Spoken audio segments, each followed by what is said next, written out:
마산과 거제도를 잇는 해상도로는 언제쯤 뚫릴 수 있을까요? 여수에서 통영, 거제를 지나 부산까지 이어지는 해상도로가 최근 국도 5호선으로 지정돼 남해안 해상도로로 기대를 모으고 있지만 정작 같은 국도 5호선으로 지정된 지 무려 16년이 지나도록 이어지지 못하는 해상도로가 있습니다. 바로 마산거제 국도 5호선 건설 사업입니다. 마산거제 국도 5호선 노선은 지난 2021년 마산 쪽 육상구간 13km만 개통된 채 정작 가장 중요한 바다를 건너는 해상구간은 진척이 없습니다.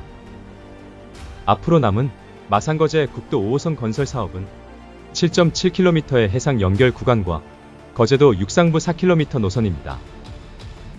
이 노선이 생기면 거가대로에 이어 거제와 육지를 잇는 도로가 생기는 셈입니다. 이곳이 교량이나 해저터널로 뚫리면 1시간 30분 이상 걸리던 거리를 단 5분 안에 주파할 수 있습니다.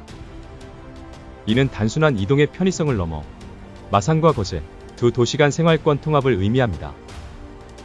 특히 부산신항 교통수요의 대응과 로봇랜드와 구산해양관광단지 등 다양한 개발 연계를 통해 경남 동남권 관광개발 활성화가 기대됩니다. 사업비 1조 2천억 원 규모인 거제-마산 국도건설 사업은 지난 2008년 광역경제권 발전 선도 프로젝트로 예비타당성조사 면제사업으로 선정돼 2012년부터 추진 중이지만 해상구간 7.7km 구간과 거제 측 육상부 4km 구간은 사실상 2021년부터 사업이 멈춘 상태입니다. 마산거제 국도 5호선의 걸림돌은 기존 거가대로의 손실보상입니다. 마산거제 국도 5호선에 무료 통행길이 생기면 거가대로의 통행량이 줄어드는데 경남도 등이 금액을 보상해야 하기 때문입니다. 하지만 해법이 전혀 없는 건 아닙니다. 민자대교의 손실보상금 논란은 이곳뿐만이 아닙니다. 인천공항과 육지를 연결하는 제3연륙교 노선의 경우에도 기존 인천대교 사업자에게 손실보상금을 줘야 하지만 인천시의 경우 선착공 후협상을 기조로 제3연륙교 건설을 추진했고 올해 말 개통을 앞두고 있습니다. 경남도는 일단 거제도 육상 쪽 도로라도 먼저 건설하기 위해 사업비 300억 원을 정부에 요구했지만 이마저도 2025년도 국비에서 제외된 상태로 사업 추진까지는 적잖은 시간이 걸릴 전망입니다.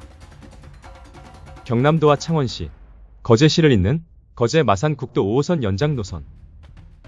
단순한 지역 도로망 확장을 넘어 동남권 광역경제권의 구조적 보완축이 될 수 있는 핵심 인프라입니다. 부산신항의 배후 물류 기능을 강화하고 거제 조선산업과 관광자원을 연계하는 교통망으로서 국가 기간산업과 지역경제를 동시에 견인할 수 있는 잠재력이 큽니다. 현재 가장 큰 걸림돌은 기존 거가대로 운영사의 통행료 손실보상 문제지만 이와 유사한 사례인 인천 제3연륙교 역시 선착공 후협상이라는 추진으로 올해 말 개통을 앞두고 있습니다. 결국 거제-마산 간 해상도로는 교통수요, 지역균형, 전략적 필요성이 입증된 만큼 정치적 결단과 실질적 재정 조율만 이뤄진다면 충분히 재추진 가능한 사업입니다. 여수에서 통영, 거제를 지나 부산까지 이어지는 해상도로가 최근 국도 5호선으로 지정되며 남해안 해상축 연결에 대한 기대감이 커지고 있습니다.